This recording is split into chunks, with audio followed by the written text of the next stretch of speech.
Hello, how are you doing? I hope you're doing well. I know for Kenyans it's a bit tougher with the finance bill. Hold on in there, you'll be fine, okay? Hopefully, my podcast should be able to get you through some couple of days and you find some other way of surviving through the rest. But I'm happy to have you here again. Welcome to another episode of the In All Honesty podcast. My fabulous name is Oliver Rao, and I asked you, how has your evolution of thoughts around sex work, hypergamy evolved over time? And that's what we're talking about today. But before we get to all that, I'd like to remind you that we have partnership opportunities on this podcast. If you would love to partner with me, I have all my contacts in the description. Please reach out. Let us talk business. And also, I put out prompts every Thursday so that you know what we're talking about the next week, and therefore you can contribute and also interact with other people in the comments just to understand where people's minds are at with particular topics. But this week, I asked you, how have your thoughts evolved about sex and sex work and hypergamy? Basically, just things sex. And I'm going to start with the responses I got directly to my prompt. Someone said, difference is now most of them don't stand in the corner at the road, they are in relationships. I guess you mean sex work, but I feel like this is a very retrogressive thought of what sex work is about. So I think you don't necessarily understand what I mean by sex work or a sex worker. I feel like this opinion is rooted in morality. So I'll glide over it and move on to the next one. Someone else says, Wellington sent an ice cream. So there's this ASMR, I don't know, it's AI ASMR, whatever, trend that's going on TikTok, Instagram right now. People are going live and doing random things. So I was making fun of that, and that's what Wellington is basically saying. Someone else says, as a reformed Christian, let people feed themselves. Earth problems need earthly solutions. That is true. So I'm guessing with sex work, a lot of people look at sex work in terms of it is the last resort to solving a particular problem, and most of the time an income, so that you can get to eat, you can get to survive. So you're saying, will you pay rent? The finance bill is here. If selling your pum is what is going to bring in money, that's what you're going to do. Someone else says, it is still work and pleasure. Apart from the coin, I don't think much has changed. I don't know what you mean by coin. Do you mean more money? And you say it's work and pleasure. From what I've learned over time, sex work actually does not involve pleasure. Pleasure for the person who's actually getting the service. But for the person who's rendering the service, it's actually a job like any other. The same way I work in music, and a lot of people tell me, oh, it must be fun to work in the arts. When it becomes a normal job where there's ROI and where there's like reports to make and you have to justify things, there's not so much pleasure in it anymore. As much as I love music to death, when it becomes an actual job, it's an 8 to 5. Yeah, it becomes just that, a job. Someone else says, giving a man sex is going to keep him. Man, that was too ghetto. Younger me, I am sorry.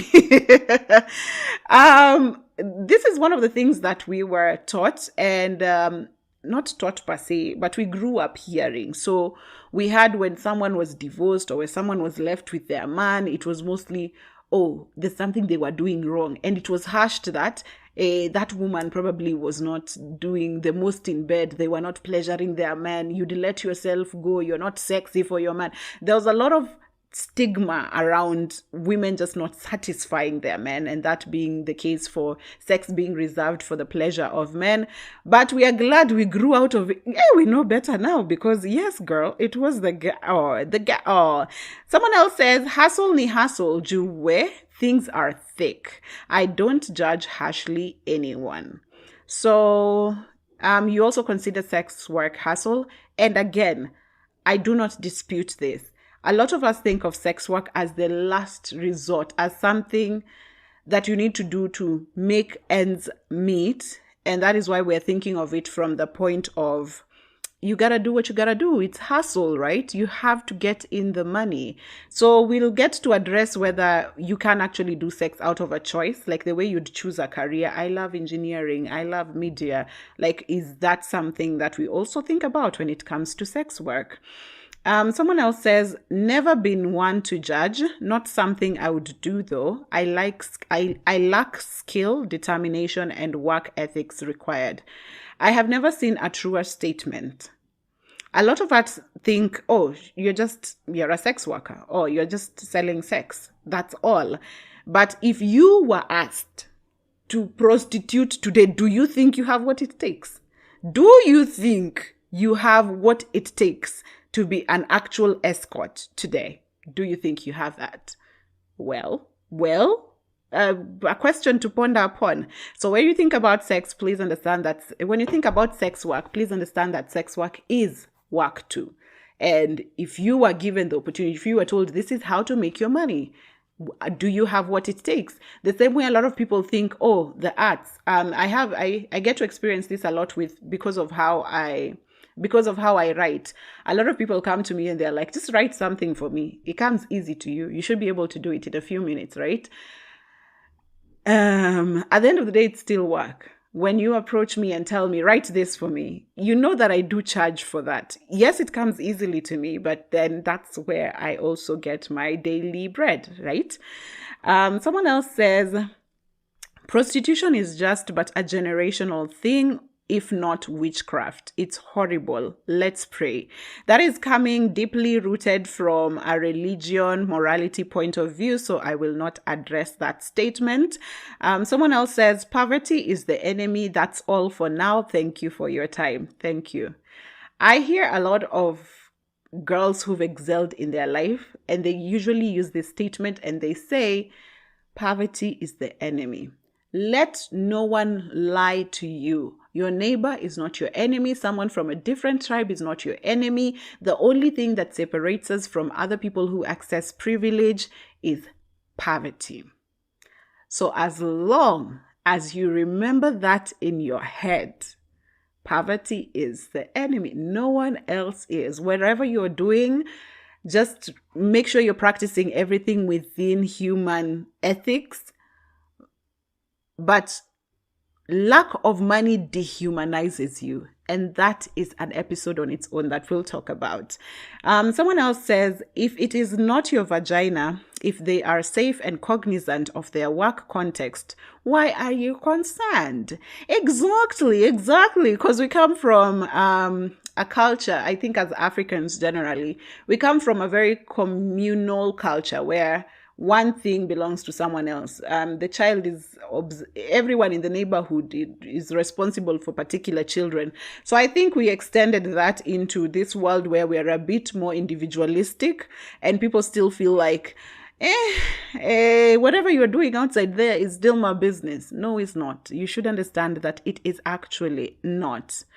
Someone else said, the one thing I have appreciated in becoming an adult is the capacity to understand sex work. #no judgment. Yes, thank you. I think what I appreciate most, and I was just telling my friend the other day about being a grown-up, is how much I've grown in my mental space. I kept telling her that I have never had this much money or had this much access to opportunities ever before. I've never had this much awareness about myself and how systems work until now. So I really appreciate growing older because it gives me more insight into things that earlier on I never really understood. And I love this. This was, I think, my favorite statement in everything. Like, the beauty of being an adult is understanding things from a very clear perspective. Someone else said, I looked down on sex work when I was a good Christian girl, but since becoming into my beast non-binary queer era, I am always in the front line championing for sex work. Sex work is work. It deserves to be treated as such. It has nothing to do with morals. It is a service rendered. A lot of us came into this awakening later on in life when we started experiencing our very own sexualities. And then you realized, wait a minute, These people who we think are in the sex industry, or rather are in the sex industry, it's a job. And I keep saying that you cannot continue to supply where there's no demand. So sex in sex work is a supply catering to a particular demand. And when we look at it that way, then, as I have mentioned before, it is a job like any other. There's a capitalist system. There's literally dynamics in this system like you would have in an office. There's entry level, there's apprentice, there's someone working hybrid, there's someone working remotely, there's someone working in person. At the end of the day, sex work is sex. You need to start looking at it like that because it is a service rendered to supply a particular demand. Okay? And someone else says, I think one's choice of work should not bother people that won't feed, shelter, or sponsor her. Okay, that is true. Yeah. And this basically goes for a lot of things, not just sex work. If you are not the person feeding, sheltering, clothing this person, what they do should not really be passed under your morality lens. Mind your own business. That was a bang. I don't know what it was. I don't know what gunshots sound like. I don't know what a tire burst sounds like. It could be either. Anyway, someone else says, okay, I think one's choice of work should not bother people that won't feed them, shelter them, or sponsor them. Okay, yes. Another person says, after watching the movie Good Luck to You, Leo Grant, I have immense respect to sex workers. So let's all go get this movie. I checked out the trailer and it's pretty interesting. And after this, I'm actually going to look for it and watch it. And just to give you a lowdown, it's a man who's doing, I think, escort service. That's what I've gathered from the little things I've found on Google. But basically, there are some things that give you insight into a particular thing. And this has happened for me when I'm reading books and watching movies, where you get a particular insight and it completely changes your mentality about something. So I really love this for you. And thank you for the recommendation. So all of us are supposed to look for Good Luck to You, Leo Grant. That's a movie. Okay. Someone else says, my 2 cents, if there were more sex workers in Europe, we would have avoided 2 world wars. Let me tell you, there is no comment that triggered me like this one. And I will reserve this to have a panel come over and discuss this in a very safe, calm manner, because the role of women in wars is honestly traumatizing. It completely is traumatizing. And I'm not even ready to go into this, how women are used when it comes to wars generally. This was very triggering for me. And I will tell you, let me wait for it. Let me wait for it until I have a panel of people who can understand politics around sex, women, and wars. And then we can discuss it as an entire episode or probably a series, because this one is deep. Someone else says, I highly support sex work. Some people are really good at sex, so why shouldn't they monetize it? I felt like this was one of the refreshing responses, because a lot of times people address sex work as the last choice, the last resort. Like, it's when you're all hopeless. But this one shows you that now we are in a space where sex work is not necessarily just because you don't have a resort to. Sex work is now a normal job that you can pick like any other. And this has come with the evolution of things like OnlyFans. Like, we're now having sex digitally. Sex work this supply is catered to digitally. So right now we realize that there are people who actually just choose this. The way after school you're like, okay, I'm gonna be a server at, I don't know, Chicken Inn. I'm going to start doing deliveries. It's a job like any other. I'm gonna open an OnlyFans account and send people foot pics and get money.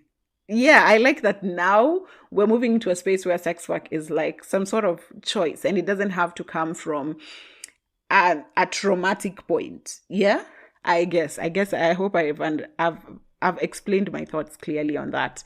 Someone else says, you really had to do that. I don't know what you mean I had to do that. I guess the SMR AI thing.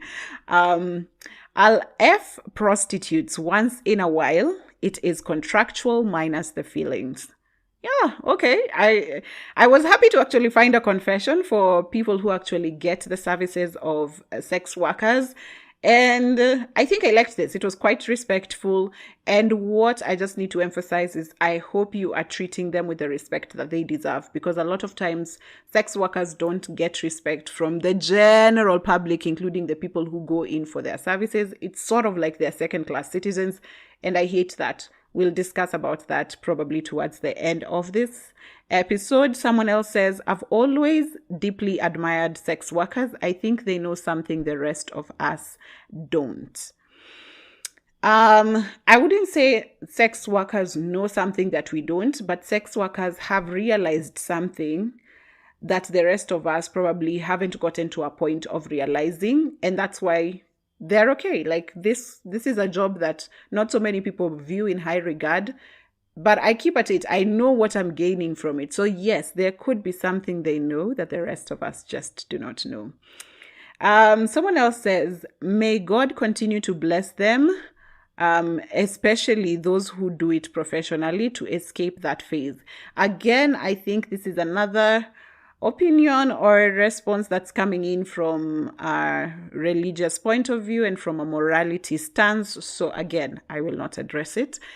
Someone else says, necessity of life. We are social animals and sex is currency. Have you seen Big Brother Nigeria? All the girls there are BMs.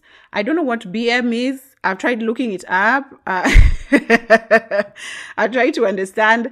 I haven't watched Big Brother Nigeria, although I know the concept behind it. And yes, we are social animals. It's a necessity of life, and sex is a currency. That is very accurate, and nothing truer has been said.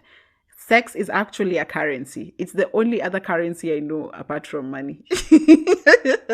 Someone else says, society often judges people for sinning differently. Honestly, people sell whatever they have. I guess the use of sin again comes from a religious point of view for me. So when you say sin, what do you mean? Because it's coming from an opinion of someone who's looking at it from a morality stance. With that, I will not address that comment again. Also, someone else says 100% support that sector. Do you support sex? Do you support hypergamy? Do you support sex work? I do not know, but 100% you're supporting, and we are here for it. Someone else says we are all whores, only that we sell different parts of ourselves. This is very true. And this is a statement that we take around all the time. When people try to judge a sex worker, I'm just like, but you're here slaving for 8 hours, sometimes even more hours without an afterpay. And you think your corporate job is better than a sex worker. You're selling a part of you. It could be mental. It could be your heart. It could be your skill. It could be your talent. We are all selling something. You just have to choose which one. Someone else says, if it pays the bills and you are good with what you do, girl or boy, do you. Yeah, that's with everything. Everything you do in this world, so long as it pays your bills, please understand that I will always emphasize within human ethics, because I do not stand for stepping over people to get what you want, even if you should be aggressive. Okay. So with this, before I go to like the slightly longer comments, I'd like to remind you that because sex is a very sensitive topic, that's why I'm gliding over the opinions that are quite religiously and morality based, because I feel like we cannot have a quality argument if one of us is coming from that stance. We have to come in as an open book and have these discussions with open minds. We cannot come in already standing on a particular stance with morality and especially religion. We cannot, I can't even start addressing religion at this point because we don't even share a religion to begin with. So it will be unfair for me to sit here and start discussing all these topics that are quite sensitive from the basis of religion. So that is why I'm gliding over topics that are over responses that are based in religiosity and morality. Okay, that understood. A slightly longer answer I got from someone here who told me, hide my ID. I'm usually posting your episodes on my socials. And if any of my viewers came here, well, don't worry. We don't tell anyone's identity here. Anyway, so this person tells me, currently a campus student, asexual, if I may say, but honestly, I don't mind flirting around for petty cash or fancy dates. If I was interested sexually, I also wouldn't mind having sex with them. Because people are still getting fucked by trashy men who give nothing but trouble left, right, and center. Isn't it better if at least you get something in return? Anyway, I used to have reservations about older married men, but right now I really don't care. The biggest risk is at least try not to get killed. You know how it gets when young girls are involved with the big-pocketed men, especially politicians. Then things go south for them. Anyway, I really look forward to your episodes. You're very much part of my feminist awakening era. I love that. We are here for feminism and healthy feminism. Well, at that, not toxic. Okay? Because I know that third wave feminism is the loudest, the hate men, and probably it's very extremist, but I love it for you. I hope you get to learn feminism from a very healthy stance. Okay? So you say you're in campus. You are probably asexual. Yeah, you could be, but with time you learn your sexuality, and also sexuality changes. Someone can move from hypersexual to asexual, from asexual to hypersexual. With time you learn and you go with the flow. You also say you used to be very reserved about like dating or like involving older married men, but now you really just don't care. Because also this argument, I understand where you're coming from, because if we talk about morality, then where does the morality of the man who's cheating on his wife stand when he's coming to pursue like younger girls? So morality is very relative when we look at it from that point. And also you say you just don't mind doing a few flirtations here and there, just so long as you get like a small, like nice treats, you get money here. Because at the end of the day, all of us are doing it, but some of us are doing it for free. And some of us are doing it and get paid by trouble, by the way, because character development is a bit. Yeah, I think this is like really woke. If you're still in campus, you must be very young. And this is what I appreciate about the Gen Z. I feel like they're very progressive in their thought process, because this is a thought process that I have just probably settled in my late 20s, probably early 30s. But this is someone probably in their early 20s who's already thinking like this. They're just like, I need to stay safe. I just need to I need to be secure. I'm interacting with this high influential people. I need to know how to take care of my security. I need to know when to shut up, what to do, what to say, how to say it, NDAs. Yeah, so you are staying safe. I like that you're smart. I love that. Someone else tells me, let me just scroll here. Here it gets juicy. The slightly longer ones, it gets really, really juicy. Someone else says, then I thought, how can she? It was never a he. About a shower. Now a shower till kingdom come. Make ends meet, baby girl or boy. Sin is sin. We all sin differently. Again, the aspect of sin is very morality for me on this topic, so I tend not to address sex work or sex as sin. But you're saying we always thought, how can she? No one ever thought, what about this guy? What about this guy? And you're talking about this Ashawo lifestyle. So Ashawo is basically, I don't know where it came from. It's from Nigeria, and it means like prostitute, I think, lady of the night.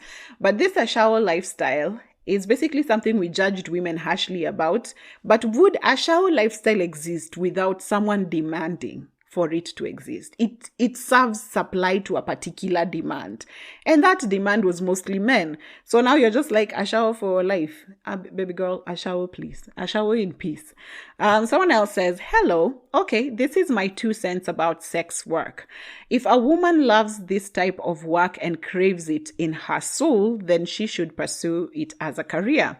However, it becomes the only alternative to get out of poverty, or if someone is forced into it, either by family members or worst case scenario via sex trafficking. Then I have a problem with it. I love this. It's very wholesome. You say that if you get into sex work as something you like, you see the way right now we have the opportunity, like you're open an OnlyFans and start sex working. It's okay. You can get into the socialite industry. You can be an escort, a high-class escort. It's something that you can do out of choice. It becomes a problem when it's the last resort. Like you're coming from a very poor background and you need to afford pads and food. And at that point, then you have to have sex to get these things that are genuinely just basic human needs. And at that point, it gets sad. Some people get into sex work through sex trafficking. And sex trafficking, girls are trafficked when they are very young. So you find yourself in that life without choosing to. So that's something that is heartbreaking, heart-wrenching, if anything. We'll talk about the dynamics of sex work and sex trafficking in Africa, let's say. But that is, I think that can be a whole series. I don't think we'll even sit down and do an episode for that one. Someone else says, as an ex-moral police, hello there, tunajuana kwa vilemba, sex work or sex for money is just good as any other job.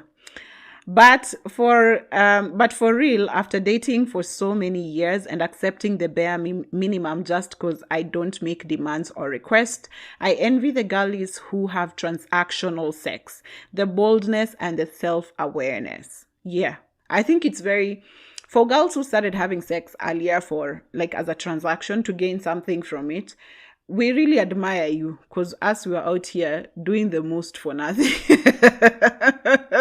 And as you say, I think I agree with the first slightly longer comment we read.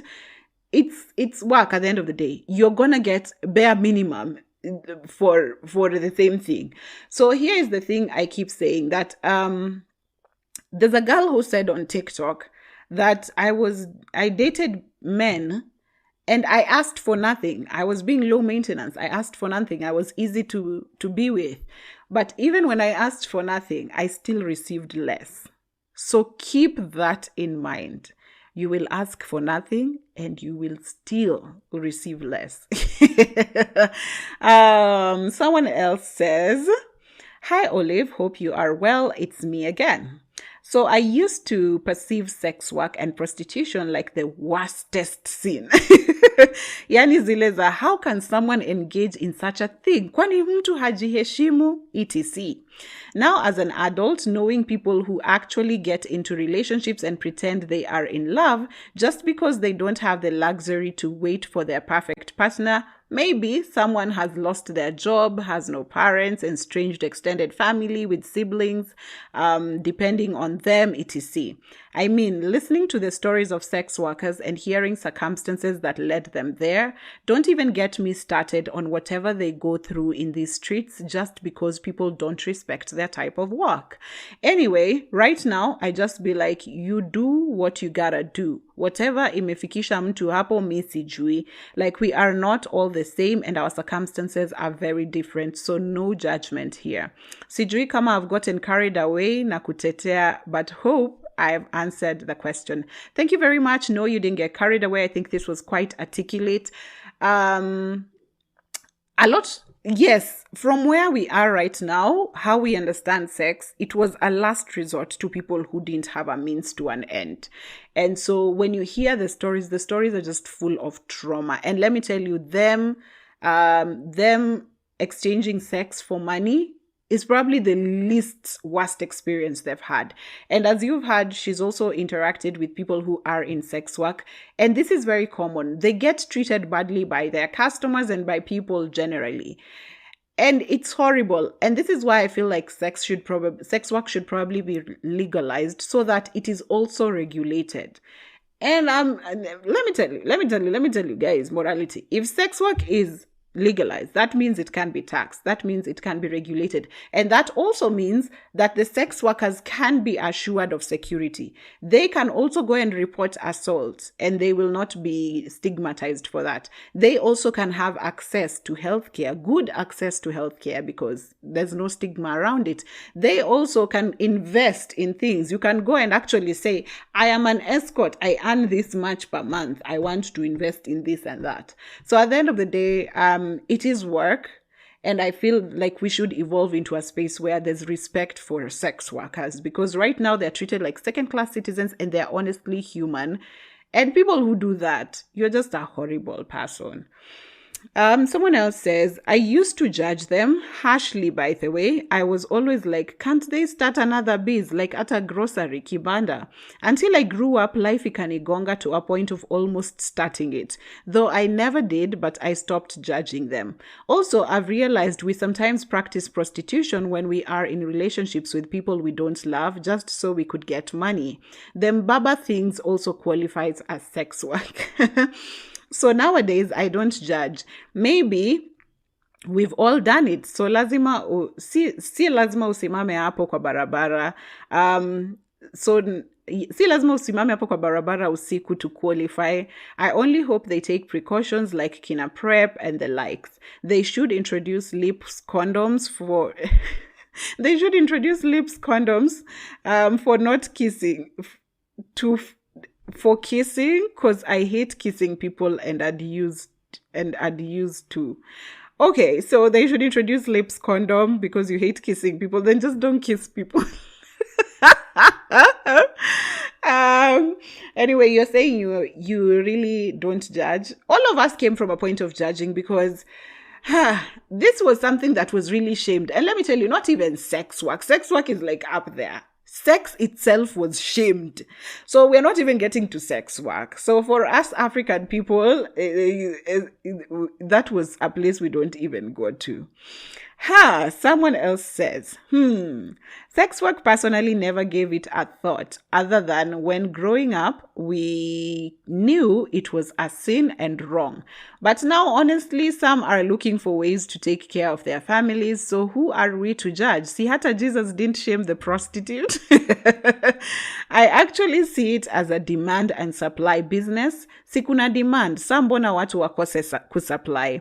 If I never found love and married for love, maybe I would be married for money. See, we all want to be baby girls and have our baby girl era treatment. So that being that, in all honesty, if I had the body that sells, juhini biz basically, I would be in OnlyFans. I would be selling it because at the end of the day, if selling isn't affecting you mentally, see, then you get the money, baby girl. We should just normalize prostitutes. You should just normalize. Prostitutes saw an opportunity and just like a clever business person jumped on the opportunity. Already feels like this was to be a Dear Olive letter. Oh, well, in kind regards, thank you for your podcast. So you're basically just supporting, again, the sex work community. If we had it legalized, then it would be easily regulated. And you also reiterate on my point. It is a supply for a particular demand. Sex work would not exist if no one was demanding for sex. So it's easy like that. Someone else says, thank you for finding me on the ground live. And I believe you two are doing great. I will venture into prostitution and how the society looks at it. Call me whatever you want, but mostly ladies do promote sex work like no one's business. The society is okay with ladies doing prostitution, and the same society will call a man names if seen doing so. Have you ever seen a male prostitute? Well, I have. Still on sex, but this time rape. A man can be raped and no action can be taken. You try with the daughters of Jezebel and back to you in studio. So I actually replied to you and told you that I will not address rape when we are talking about sex, because sex is consensual and rape is not. So those two things are completely mutually exclusive. So that's why I'll not address the second part of your statement, but we'll get into, yes, I have seen male escorts. It's quite common now. It's not I don't know. For men, it's sort of praised. It's like, oh, you're attending to all these women. You're giving them what they didn't have, because women are out here thinking that they can have it all, but then they need men. So for men, I still think like even men in sex work are still getting praised for it. Although there's some stigma where people being and being in Africa, we believe men should be the providers. And so if you see a man doing an escort business where he's getting paid by women, there's also some stigma around that. But I'm totally confused about this. But you're saying you're going to venture into prostitution. We'd love to hear your story once you start. Tell us about it. Tell us how it's going. Give us tips for people who would like to go into that industry. Someone else says, hey, Olive, let me get right into it. There's this YouTube channel called Jubilee. They were finding middle ground for sex workers and virgins. I learned a lot from that episode. Like, sex work is a sort of gender biased, and that's one area of work that women are dominating. And it's a calling to some people. Expanding on that, I now hold a belief that sex work is a calling, and one of the possible signs is a high sex drive. But don't take my word for it. My take is sex work should be legalized if it's not, and people should heal their perception on sex to get through this. Sex is a need, and it takes skill to master it, just like any other profession. I really didn't have an opinion on sex work before, and have no specific reason for not having one. Finally, loving the consistency. I'm excited for your future. Thank you very much. I appreciate your kind sentiments. And you're saying, again, reiterated this point, sex should be legalized. The social experiments you're talking about on Jubilee, I really follow that YouTube channel, and it's helped me put some insight into a lot of things that are very controversial. And sex and sex work has been problematic. In the African community, it has been problematic. As I've said, we stigmatized sex, and therefore sex work was even out of question completely. And even when I was putting out my prompt, I said, it is the oldest profession in the book. Surely, by now, we should start understanding it and respecting it. And by now, we're starting to understand that it is actually catering to a supply to a demand. If you really have a problem with sex workers, then go and get who is demanding for this service. That's where you start. You cut it from the roots. So I'd really like to thank you for this contribution. You also brought up a very interesting point that sex work is dominated by women and not men so much. And that is because that's how it was set up. And even looking into the African traditional marriage setup, I feel like it was a lot hypergamist sort of like sex related benefits, so I was to marry you off to this man. The man had to be wealthy in some sort of way, cows or whatever way they showed wealth, and you were supposed to go into that home and take care of the household and give this man and have sex with this man in return for what? Protection, providence. Yeah, if you see, a lot of things were based on that, like that dynamic. And I'm also trying to think. Yeah, when you talk about anyway, this again we'll discuss in the sex episode, where we are talking about how sex women affected was, or rather the role that women played when it comes to things like wars, because it's not funny. Someone else says, I no longer judge them because they might be happier than most married women in church. This is personal. First you went for the married women and then the ones in church, to be specific. So yeah, you really can't judge. We really don't know. I don't know why you made a very specific comparison to married women in church, but yeah. Anyway, whoever is happy is happy. Someone else says, hello, Olive. Someone used to judge and ridicule prostitutes. Ha ha, shame on you. How evil prostitution is, how prostitutes will go to hell. See your life now, sleeping with your boyfriend because he bought you chicken and chips. That is still prostitution, baby girl. Hell ni moja. Say hello to Future Ma Olive. Future Ma Olive is becoming a celebrity over here.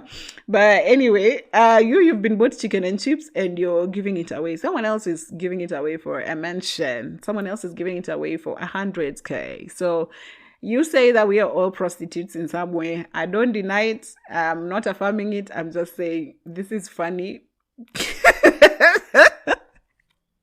And probably I agree. Someone else says, I have a long relationship with sex. Let's just say that I'm very aware of my sexuality and needs. I can be domineering, but love to be subdued. I know what parts of my body I like bit. I know what I like and I can tell my partners what I like. I can easily give direction without them feeling off. Yes, I have multiple partners. Did I mention that I love sex? I am not a sex worker, but a sex coach. Love coaching and educating people on sex on my podcast and page. I could be a sex worker or escort if I wanted to. The thought has crossed my mind on several occasions. I want to be a sex surrogate though. Google it. I want to make people reach orgasms to their full potential. Everyone deserves a good orgasm. They call me Lady of Kinks and Whips for a reason. Climax with Shiro is my name. I got this sexual awakening after I left an 8-year marriage. I felt liberated and free. I could finally do what I wanted without getting judged. I have multiple partners now. I love the freedom to choose who to be with depending on my needs. Person A brings something different from person B, etc. Yes, they know that I have other people. It's not a relationship, it's sex. They fulfill my sexual needs and desires. They pleasure me differently. I can easily tell them what I want. I'm in my adventurous life.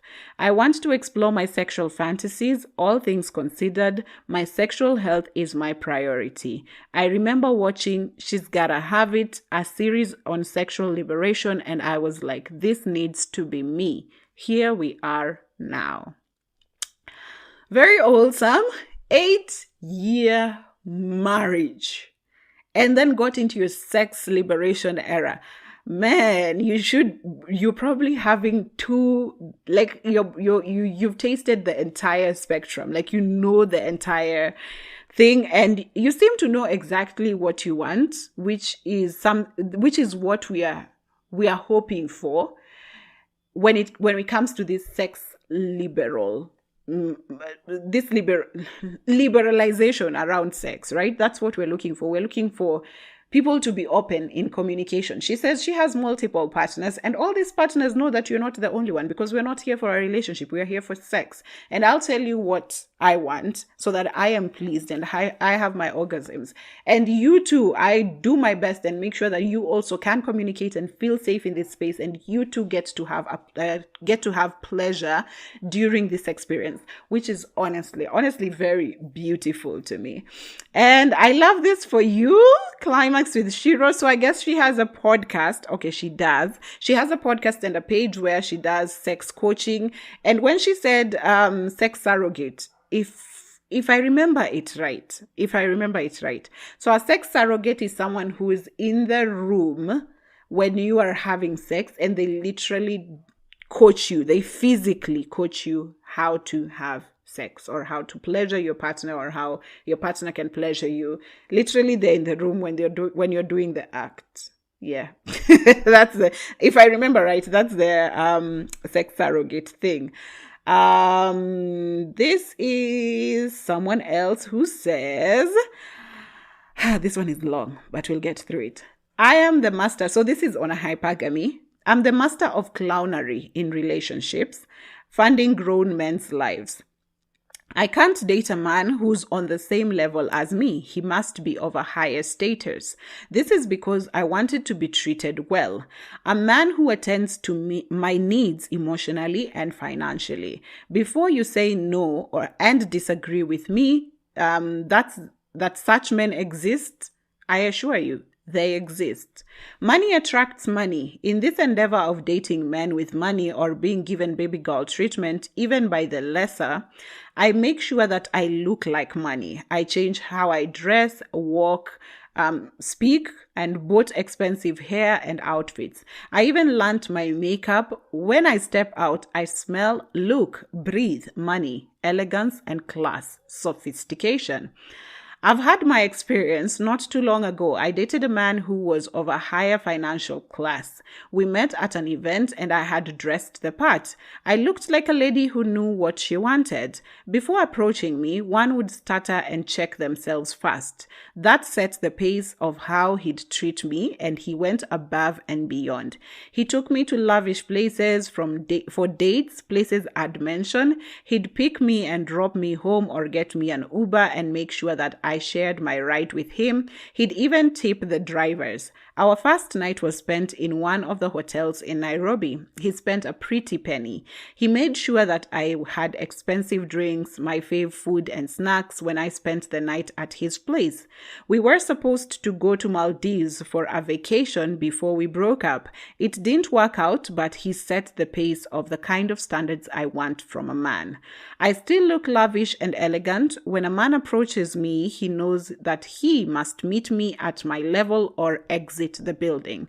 I've had men who can't quite afford me, but they try. Really, they do try. I'm baby girl and they are scared of disappointing me. Just to add, I can easily afford the lifestyle that these men provide. If it's an Uber or a date, I can easily pay for it if things go south. A man who can't afford me shouldn't approach me. If you can't organize my transport and accommodate my comfort when we are meeting, then don't bother. Take a step back. There are women who can appreciate the small treats, but I know that I won't appreciate your small treats. I won't marry or seriously date someone who doesn't have money or ambition. You must be smart, have money and ambition. I've clowned enough before. Never ever will I ever be a basic for nobody. Okay. Hypergamy at its finest. So what I think has always made me very lazy about hypergamy, or just like trying to attract people with money, is how much investment goes into how you're supposed to look for you to attract these people. You have to make your hair, makeup, invest in makeup, dressing, shoes, like looks, scents, all of that. And honestly, I am lazy, and to see the amount of work you've put just to attract the kind of person that you want, I really appreciate that. And this is something that hypergamists are able to understand. If you're not a hypergamist, please don't come here and start hating. There is someone who's willing to only date people who have money, and they know. And I think before in the responses, we've seen one person saying poverty is the enemy. It really is. Because most people have had life without money, and then they've had life with money. And honestly, life with money is better. That you cannot be convinced otherwise. Money affords you so much humanity. Money affords you, as I said, poverty is dehumanizing. There are things you can't afford when you don't have money. There are things that are just, let me tell you. Get money. If you're a hypergamist, invest in that life. And I guess what? Sprinkle. So generally my thoughts before I clear up on this topic on sex work, and hypergamy, I'll start with sex. I was a good girl. I thought virginity should be reserved. Even when I was a good girl, I didn't think virginity should be for your husband. I used to think virginity should be reserved for the person you're dating seriously. That hasn't changed much. Of course, I've gone through my ups and downs of just trying to learn my sexuality, trying to learn the kind of people I'm attracted to. But I think right now I've settled in that space again, where I'm just like, casual sex is too much work. If I'm going to have sex with someone, then I'd want it to be at least an exclusive exclusively dating setup for me right now, just because I'm lazy. I'm not ready for the waking up, running around, having sex, trying to figure out the dynamics. For me, I just want it to be comfortable and to be clear, and there's rules of engagement, and we just know we are exclusive and we're dating. And for me, that then is the safest space for me for then having sex. And over time, I've actually learned that I am asexual. This is something I learned very recently. So then it explained my entire history with sex. There was this one thing that I experienced when I started having sex, which was guilt from having sex with more than one person. So after I broke up with my first boyfriend, who basically broke my virginity, after that, I remember feeling a feeling of guilt every time I had to date someone. Even sometimes just making out with someone, it almost felt like you're cheating on someone who you already broke up with even years ago. So I think that was around how we as women were groomed growing up. We as girls were groomed. Growing up, we were supposed to be these perfect sex objects for men. They were supposed to find us pure and chaste, and they were the ones who were supposed to now teach us everything. So I found myself feeling guilty, but I'm so happy for sexual liberation that now I'm not in that space anymore. I have also quite emphasized on having sex with people who you like, because it completely changes the dynamic. I am honestly struggling with having sex with people I do not like, and that is why it's been very difficult for me to even explore the spaces of hypergamy. I don't see how I can have sex with you if genuinely you're not my person. You're not the person I'll wake up to and cuddle in the morning. I genuinely just want to feel that very safe space for me. And over time, sex has now come to a place where you have seen in the last two responses I've gotten, now both people should enjoy sex. We now have come to a space where we realize even women should be getting orgasms. Even women should be pleasured in some way. People should communicate how they like to be pleasured. Growing up Christian and very reserved, sex was reserved for procreation. So you are not supposed to derive other forms of pleasure from sex. It was just for procreation. And now we know better. And with the sexual awakening means appreciating sexual enthusiasts, sex enthusiasts, and also appreciating those who are not exactly interested in sex. Because I realized once we started the liberation journey of sex, we got to a point where now we were really hyping hypersexuals, and it got to a point where asexual people, or rather virgins, were being now ridiculed, which really doesn't make sense, because I don't know.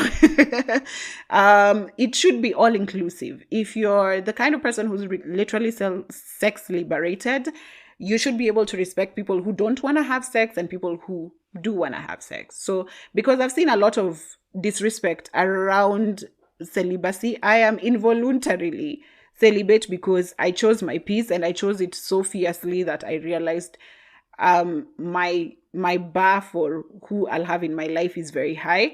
So in that sense, I went into celibacy without planning to go into celibacy. But there I've learned there's a lot of disrespect where people learn about your celibacy and they go, oh, I can change that for you. Oh, why? It's as if celibacy is some sort of problem. It's like you're dealing with some trauma. No, you're not. You just don't think about it. Some of us just don't think about sex like that. It's not something that crosses our mind, okay? A lot of people think, oh, if you're not having sex, then you must be masturbating. No, there are people who just don't think about sex. Learn about it. There's a whole spectrum when it comes to sex. So there are people who are up there thinking about sex every day. There's sex addicts. There's people who literally don't think about sex. There's people who sex disgusts. There are people who try and have sex when they feel like it. There's a whole spectrum. Learn about it. Respect different people at whatever stages they're in. When it comes to sex work, I have shared these points before. Sex work is a capitalist system, just like any other job. Sex work is sex. There's entry level, there's apprentice, there's people working remotely, there's someone who's working hybrid. Sex is work. Sex work is work. It's set up. There are people who are earning more than others. There are people who are set up in like consultancy. There are people who are employed, like the people who have pimps. Sex work is a capitalist system like the corporate system. it's serving in a capitalist dynamic. So understand that sex work at the end of the day is sex, and is work, sorry. And it serves, I will repeat, sex work serves a demand. It is a supply to a demand. And that is exactly the definition of a business. So it makes it work. So another thing that we are looking at here when it comes to sex work, it looks like sex work is a resort to, it's a last resort to having a means to an end. After you have nothing and you're just like, yo, this is all I have. It's how I can make money. And you find yourself in it. But I would like us to evolve into a space where sex is a choice. That we are not there because of where life has pushed us. That we have access to things. We have access to, I don't know, the things, basically food, shelter, education, the things that push people to go look for this money in sex work. Because we know if you're getting into sex work, when it's not a choice, it's just your last resort, you're not getting into it in a healthy mental space. You're not getting into it happy to do this. It's a very traumatic experience for you. This is the only thing you had left to do for you to survive. It's like getting stuck in a desert and then you have to get to the point where you have to drink your own urine. It is so dehumanizing at that point. So if we can evolve to a place where sex work is actually considered work. I've said if it could get legalized, then it could get regulated. That way it could get taxed. Then sex workers can also access other benefits that other people working in any other business can also access. And a lot of it is security. Because something that I think the African people generally should change in their mindset about sex work is that sex workers, you're not entitled to sex workers' bodies, time, space, because it feels like so long as someone has presented in a certain way, you don't even have to be a sex worker. You just have to be probably liberated. And you find that people approach you feeling entitled to your body. Just the same way you get into work at 9, you clock out at 5, and from 5, you're not even answering calls from work. Why do you want to disrespect a sex worker's time? Why do you feel like because they do this kind of job, then I'm entitled to touching them, I'm entitled to being with them, I'm entitled to, no, they also clocked out. If you want their services, go when they are, go during their operating hours and pay your dues and go your way. So I think we also need to establish the respect around sex workers a lot, because right now sex workers are completely dehumanized. They're treated like second-class humans, and that is not right. They are humans and they're actually supplying to your demand. So I don't know where all this disrespect is coming from, but that is something we need to change in the African culture. And when it comes to sex work, I'll also tell you, African men, or rather just men generally, prostitute is not an insult anymore. Women already reclaimed that word. Women are living their best life. They're having their orgasms. If you think sitting there and calling a woman whore is something that, it just shows how shallow you are. It just shows how retrogressive your thought process is. So just understand that prostitute is not something you can use to insult anyone anymore. Yeah, please grow up. And last, on hypergamy. Hypergamy is generally marrying for money, or rather dating for money, or rather being in a relationship where the setup is you're here to gain money, or rather you're here to gain a financial status that's comfortable. So here's one thing. It is controversial, but then we can have this conversation later on. Hypergamy, I feel like the African marriage is rooted under hypergamy, where this woman was supposed to, women were only married into families that were, or rather men who were able, who showed that they can provide, who showed that they have the wealth and they will maintain comfort for their women. So I think old school marriages are actually rooted in hypergamy. And what I keep telling people who want to go into hypergamy, because a lot of times it's sold to you, and a lot of, let me say, young girls think, Oh yeah, that's the way to go. A lot of it actually a lot of people actually confuse feminism with hypergamy. No, it's a whole new thing. Hypergamy is just you making sure you're climbing up that financial ladder, and it can happen with anyone, because even men right now are dating for like a better financial status. You can date a woman who's more established just to get yourself up there, right? So with hypergamy, you have to be smart because there's dynamics to it, just the same way. And I keep telling people that when it comes to hypergamy, you have to gauge. There's a dynamic. Are you coming in as the povo in this relationship, or are you coming in as at par, right? At par, I'm thinking royal families, influential families, usually they want to marry within themselves so that the wealth circulates within particular families and you don't taint the family with some povo energy. It could be that, but I feel people who come from that type of family understand that very well. The problem comes in with these people who come in from a lack. They do not have, but they want people who have. So you need to understand that dynamic, because a lot of times I tell people, if let's say you're a girl who's dating a man who has money, or rather you're targeting men who have money know, they also know, both of you know that you're here for the money. And they are also willing, the person, the blesser, the sponsor, they're also willing to pay for your company and to have you in their lives. So both these people know that in hypergamy, both of you know that you're here for the money. But here's the problem. Some people think that I'm going to tap into this money or financial status and see how I can get myself into those networks and build myself. That doesn't happen. When, if you're in a hypergamy setup, the person who's the blesser, the one who has the money, and the dynamic is that you're the povo and this other person has money, they only view you as the object of company. They buy you for their company. So don't expect this person to tap you into their networks. Don't expect this person to ever sit you down and think of you as a business partner and have a business chat. No. To them, you're just an object they're paying to have for company. So have that in your mind so that you don't end up frustrated. And that is something that the other girl said. When you're dealing with politicians, or rather people who have high influence, you have to be very careful of your security. Know your place. In most cases, when it comes to hypergamy, and the dynamic is that one person doesn't have and the other person has, is that you're to be seen and not to be heard. You're supposed to sit here and look pretty, dress up, play blonde. I'm not about to get from the office where I've been discussing multi-million dollar bills, multi-million dollar deals, and then I come home and I start talking to you about the state of political tension in the country. No. You are supposed to provide company.